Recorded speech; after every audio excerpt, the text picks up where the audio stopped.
안녕하십니까. 백야드 북리딩 책 낭독의 브루스 리입니다.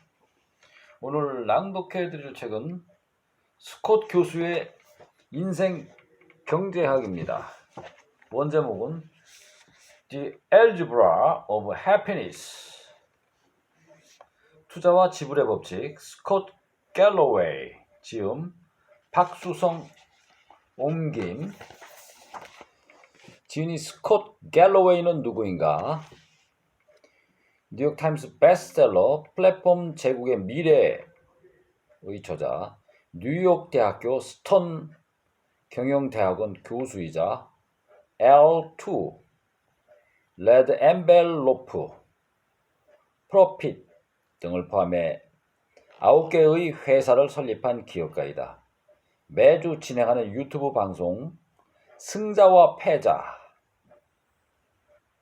Winners and Losers, 이 승자와 패자들은 조회수가 수천만 건에 달한다.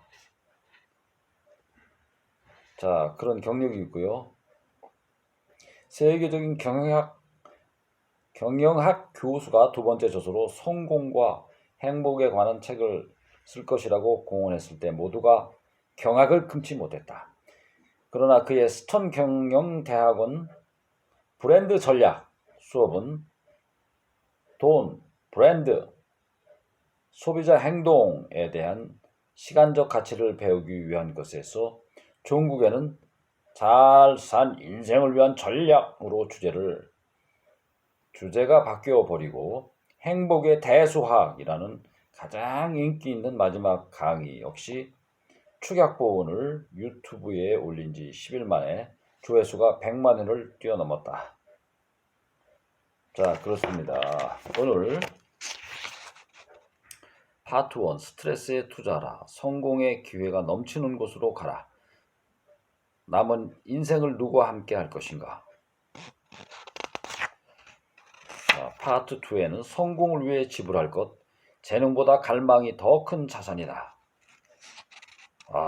궁금합니다. 젊어서의 패기는 어리광이다. 그 다음, 방구석 어른에 머물지 마라. 쉬운 일부터 제대로 하라. 67페이지, 성공한 사람들의 불안. 나의 가치는 무엇으로 이루어지는가? 자, 86페이지, 몸을 살해할 때를 알아라. 무엇이든 잘 나갈 때 시작하는 것이 좋다. 94페이지입니다. 105페이지는 또 이런 콕 하는 제목이 있습니다. 목표와 수단을 제대로 구분하라. 성공한 사람들은 거절의 달인이다. 똘똘한 직원이 아니라면 스스로를 고용하라. 114페이지. 롤 모델이 되는 방법. 120페이지. 파트 3. 관계에 투자할 것. 사랑을 목적으로 살아갈 때. 133페이지. 자, 그 다음에 친밀한 관계의 이점. 145페이지.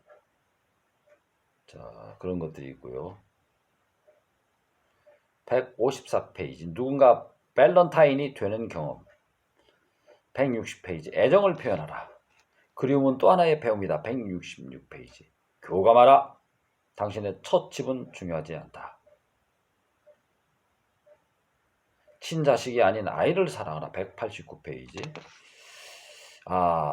예수님 같은 말씀을 하고 계시군요. 자신이 가진 행운에 감사라.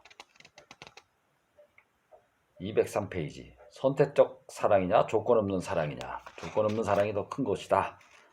이런 제목입니다. 파트 4. 인생의 행복을 누릴 것. 건강을 지켜라. 울어라. 조화로운 인생의 아름다움. 현재에 집중하라. 나쁜 놈이 되지 않기. 중독적인 삶과 기쁨이 되는 것들. 이렇게 시작이 됩니다. 자, 들어가며 인생의 전략. 이란 꼭지 제목입니다. 2002년에 나는 뉴욕대학교 스턴 경영대학원 교수진에 합류했다. 이미 5,000명이 넘는 학생들이 나의 브랜드 전략 수업을 수강했다. 학생들은 조지아주 출신의 해병대 병사로부터 인도 델리에서 온 IT 컨설턴트까지 실로 다양하고 인상적이다. 이들은 돈, 전략, 소비자 행동에 대한 시간적 가치를 배우기 위해 수업을 듣지만 우리가 함께하는 동안 브랜드 전략은 인생 전략으로 방향이 바뀌어 버리기 일수다. 어떤 커리어를 선택해야 할까? 성공하려면 무엇부터 어떻게 시작해야 할까?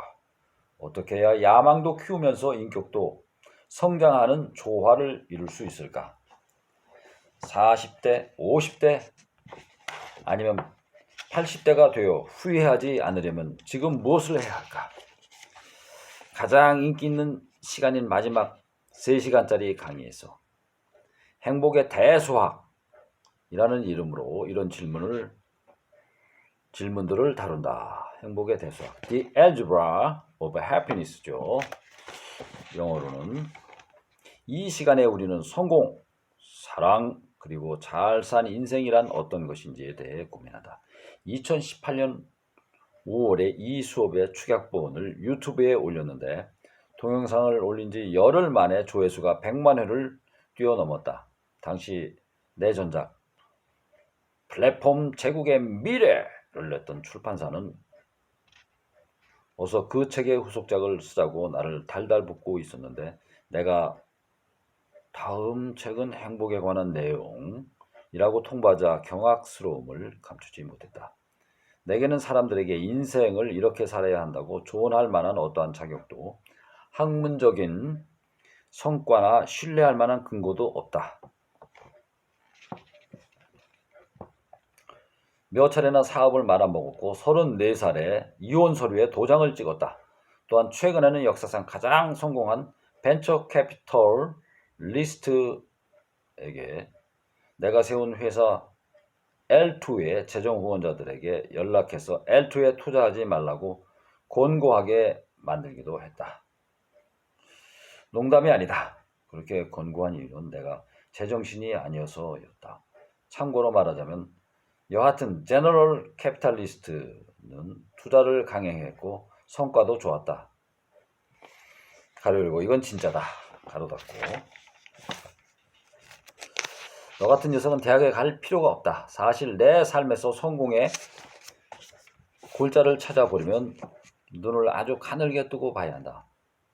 나는 1970년대에 캘리포니아에서 자랐는데 그저 비쩍 마르고 숫기였고 특별한 구석이라고는 전혀 없는 아이였다. 성적도 그저 그랬다. 당연히 시험도 잘 봤다. UCLA에 지원했다가 떨어졌지만 당연한 결과였기 때문에 별로 대수로운 일이 아니었다. 하지만 아버지는 너처럼 세상 물정에 빠삭하고 똘똘한 녀석은 대학 같은 데 갈 필요가 없다. 고 나를 안심시켰다. 나는 총명하지 않았다. 그저 가정을 새로 꾸리느라 아들의 대학 등록금을 내고 싶지 않은 아버지가 있었을 뿐이었다. 대신 아버지는 선반을 설치하는 일자리를 얻어주셨다. 그 일의 시급은 15달러에서 18달러나 되었고 그 정도도 내게 엄청나게 큰 돈이었다. 당시 나의 유일한 진짜 목표였던 멋진 차를 살 수 있었으니까. 고등학교 3학년 때 학교를 마치면 친구들과 웨스트우드 빌리지로 걸어가서 아이스크림을 사 먹었다. 친구들은 가게에서 물건을 슬쩍 하기도 했는데 그들이 피터 프램튼 이 프린트된 셔츠를 바지 안으로 마구 쑤셔 넣기 시작하면 나는 곧장 집으로 향했다. 내가 그 친구들보다 더 양심적이고 도덕적이었기 때문이 아니라 싱글맘인 우리 엄마가 LA 경찰에 전화를 받고 나를 유치장에서 빼내려 오는 일을 감당할 수 없을 것 같아서였다. 착한 아들이었군요.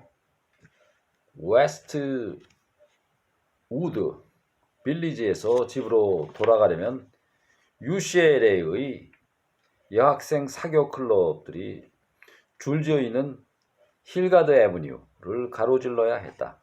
한 번은 대학 동문회 주간이어서 젊은 여성 수천 명이 각자의 클럽 앞에 서서 노래를 부르고 있었는데 그 모습이 마치 로먼 록웰의 그림과 시네맥스의 심야 영화를 섞은 것 같았다. 그 순간 나는 대학에 가야 하겠다고 결심했고 집으로 가서 UCLA 입학처에 보낼 편지를 다시 썼다. 나는 사실대로 적었다. 저는 이곳에서 나고 자란 캘리포니아 토종입니다. 이민자이자 싱글맘인 어머니는 비서로 힘들게 일하십니다. 저를 입학시켜 주지 않으신다면 저는 남은 일생을 내내 선반만 설치하며 살게 될 것입니다. UCLA는 새 학기가 시작하기 9일 전에 입학 허가를 내주었다. 어머니는 내가 양가 통틀어 처음으로 대학에 가는 사람이니 이제 너는 무엇이든 할 수 있다! 고 용기를 주셨다. 이제 나는 무엇이든 할 수 있는 사람이므로 그 다음 5년 동안 마리화나를 엄청나게 피우고 운동 경기에 참여하고 혹성탈출 시리즈를 수십 번도 넘게 보며 시간을 축냈다. 어쩌다 우연히 생긴 섹스 기회만이 이런 생활이 반복해서 잠시 벗어나는 경우였다. 마지막 부분만 빼면 꽤 괜찮은 생활이었다.